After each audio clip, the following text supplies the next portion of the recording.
Bonjour. Dans cette vidéo, je vais vous parler du premier anniversaire de l'arrestation et du procès d'Olivier Van de Castell en Iran.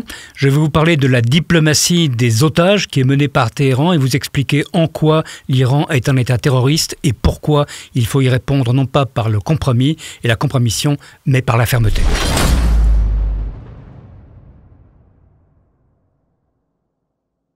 Le 24 février marquait le premier anniversaire de l'arrestation en Iran du Belge Olivier Van de Castell. Alors pour vous le rappeler, Olivier Van de Castell, c'est cet humanitaire qui a été arrêté en Iran en février 2022 donc, et qui a été condamné sous des prétextes fallacieux et dans un procès totalement truqué dans lequel il a même à peine eu droit à la défense d'un avocat, qui a été condamné à 40 ans de prison et 74 coups de fouet. Alors ne vous étonnez pas, la condamnation à des coups de fouet, c'est une norme habituelle de la justice iranienne qui a beaucoup de choses à voir avec la dictature, mais très peu en fait avec ce qu'on appelle chez nous la justice.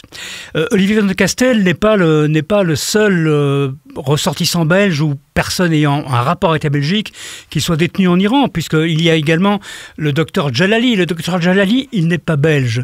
C'est un Irano-Suédois qui a été arrêté pour espionnage en Iran, mais qui enseignait la médecine d'urgence à la VUB, l'université libre flamande à Bruxelles.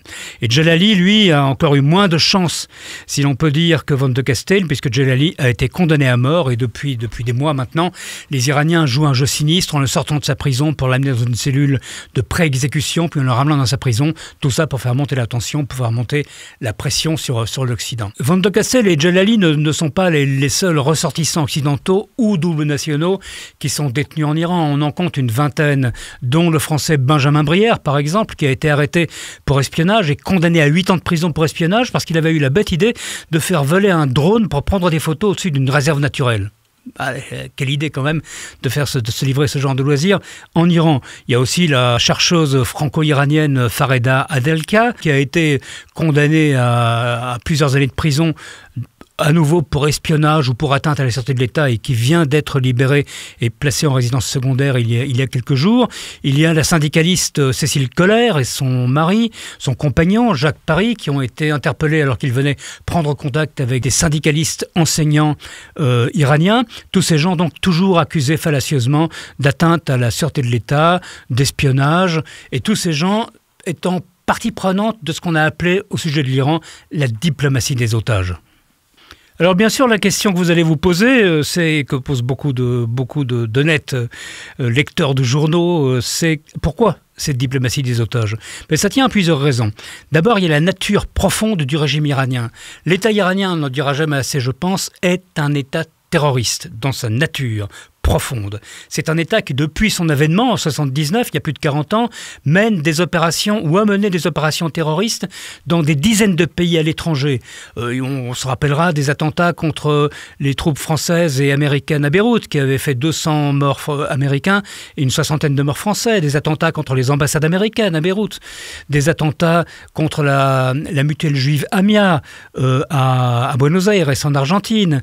De l'assassinat de Chapor Bakhtiar, le dernier Premier ministre du Shah, près de Paris, toute une série d'actions qui ont été menées de manière tout à fait, je dirais, normale à leurs yeux par le régime iranien, tellement normale qu'en fait ces décisions sont prises au plus haut niveau de l'État. Il y a un organisme qui s'appelle le Conseil national, le Conseil suprême de sécurité nationale, dans lequel siègent les représentants du guide suprême, Ali Khamenei, le représentant du président de la République, le Premier ministre, le ministère des Affaires étrangères, le président du Parlement, les chefs de la police, les chefs de l'armée, enfin tout le monde s'y retrouve et c'est là que se prennent les décisions de ces attentats.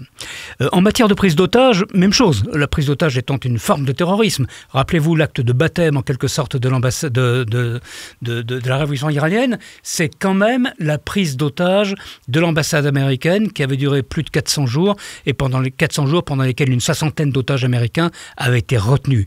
On se rappellera également les otages du Liban pour ceux qui ont une mémoire qui remonte à 85.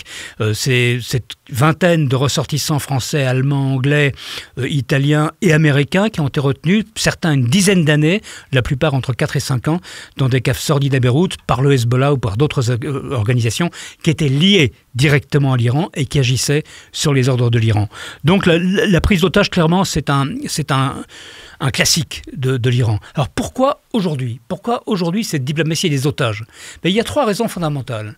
La première, c'est le dossier du nucléaire iranien. Vous savez bien qu'il y a des négociations qui sont en cours autour de l'idée de reprendre, de revenir à l'accord qui avait été signé il y a des années entre les puissances occidentales et l'Iran pour limiter son activité nucléaire et pour l'empêcher de devenir militaire. C'est un dossier qui traîne parce que les Iraniens nous ont menti à la communauté internationale, ont menti à l'agence atomique internationale depuis des années, entre autres sur l'enrichissement de l'uranium qui leur permettrait d'avoir l'arme nucléaire.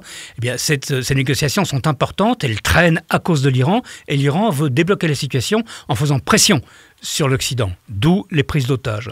Deuxième dossier important, bien entendu, c'est celui de la contestation actuelle. Depuis la mort de Mahsa Amini, l'Iran traverse la crise la plus grave depuis le début de toute son existence, depuis le début de la révolution iranienne. Et là également, il y a un moyen de pression. Et puis, bien entendu, il y a, pour ce qui concerne directement la Belgique, il y a le dossier de Assadollah Assadi. Assadollah Assadi, disais-je. Alors, qui est Assadollah Assadi? Assadollah Assadi était un diplomate iranien en poste à Vienne, premier secrétaire à l'ambassade iranienne à Vienne, qui en couverture dirigeait des affaires tout à fait banales de la diplomatie, mais qui en fait était le responsable, le patron, le véritable patron du renseignement iranien en Europe et donc, entre autres, le responsable de l'organisation d'attentats sur le sol européen.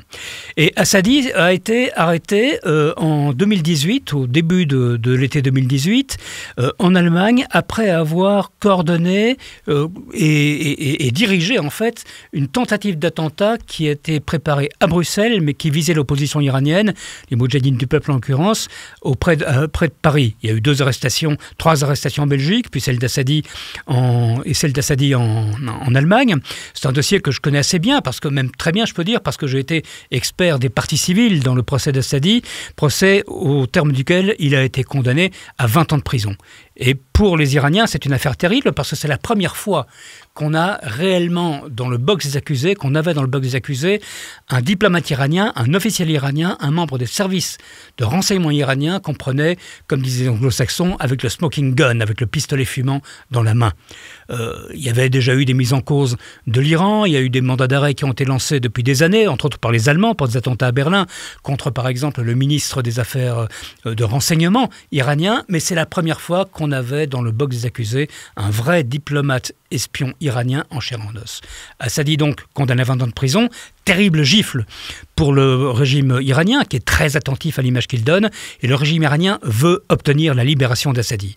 La Belgique a d'ailleurs, on en a déjà parlé, la Belgique a d'ailleurs fait voter une loi scélérate qui est un accord de transfèrement de prisonniers entre l'Iran et la Belgique qui permettrait d'une part de récupérer Olivier Van de Castel et d'autre part de renvoyer en échange Assadi en Iran. Malheureusement, pour les Iraniens et pour Assadi, ce dossier est bloqué actuellement à la Cour constitutionnelle qui prendra une décision dans les jours qui viennent. Mais les Iraniens entendent avoir réellement exercer une pression maximale sur la Belgique et sur les pays qui peuvent obtenir la libération d'Assadollah Assadi de sa geôle anversoise. Alors bien sûr, la question qui se pose face à ce dossier, on comprend très bien, je parle pas d'Assadi, là je parle d'Olivier Van de Castel, qui est un dossier extrêmement important et qui est un dossier sur lequel nous devons obtenir la libération de Van de Castel et qui est un dossier qui compte évidemment énormément pour sa famille et pour ses proches, ce qu'on comprend tout à fait. Mais alors que faire?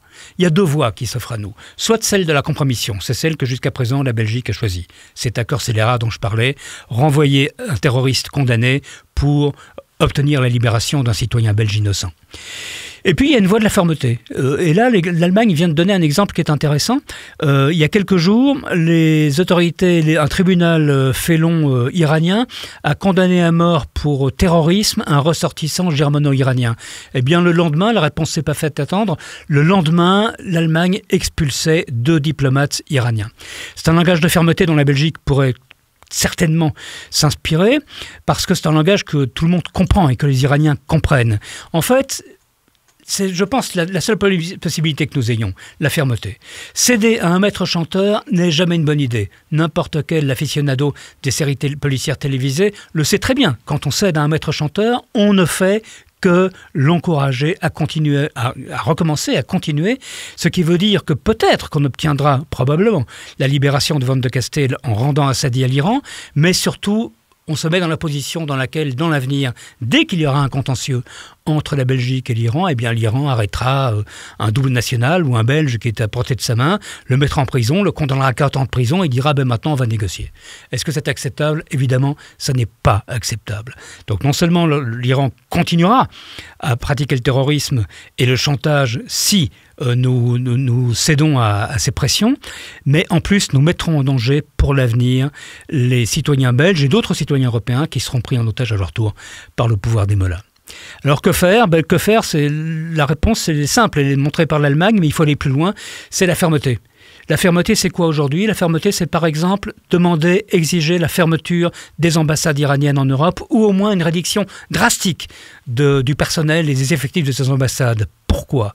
Mais simplement parce que ces ambassades ne sont pas de véritables nids de relations diplomatiques, ce sont des nids d'espions et de terroristes. C'est par les ambassades iraniennes, par le réseau des ambassades iraniennes, qu'avait par exemple transité la bombe qu'Assadi a remis aux terroristes qui devaient commettre l'attentat de Paris, préparation d'attentat suite à laquelle il avait été condamné. C'est dans les ambassades qu'on trouve les espions qui repèrent à longueur de journée, qui traquent les opposants iraniens vivant en Europe. Ce ne sont pas des ambassades, ce sont des nids de terroristes et d'espions. Donc exiger la fermeture et ou réduire leurs effectifs. Et puis deuxièmement, il y a un autre dossier aujourd'hui sur la table des autorités européennes, c'est celui des gardiens de la Révolution, de l'organisation des gardiens de la Révolution, qui est le bras armé idéologique de l'Iran. C'est un peu ce qu'étaient les SS pour le régime nazi. D'un côté, il y avait la Wehrmacht, qui aujourd'hui en Iran est l'Artesh, l'armée régulière, et d'autre part, il y avait les SS, armée idéologique. Et bien, les SS, c'est l'organisation des gardiens de la Révolution. Et le Parlement européen, il y a quelques semaines, a demandé qu'on inscrive l'organisation des gardiens de la Révolution sur la liste des organisations terroristes européennes. Pour le moment, les États européens n'ont pas suivi.